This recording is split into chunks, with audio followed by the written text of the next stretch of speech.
In this video, you will learn how to link NeuroQuantum artificial chatbots to the Prestashop platform. Go to the left panel, under the Integration menu, and look for the Integration Documents option. On the next screen, you will see the Download option for Prestashop. Click on Download and save the .zip file.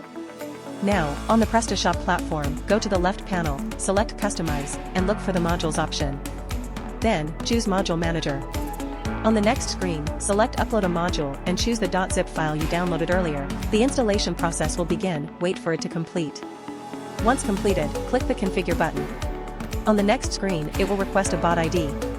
You can find this in the Share section of the chatbot you want to link, specifically in the Share Link option.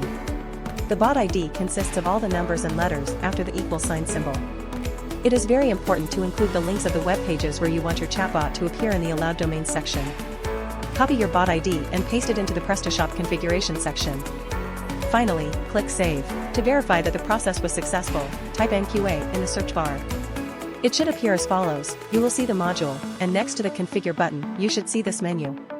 If the Enable option is available, click on it. Finally, you can now interact with the chatbot on the configured website. Follow us on social media as NeuroQuantum Artificial.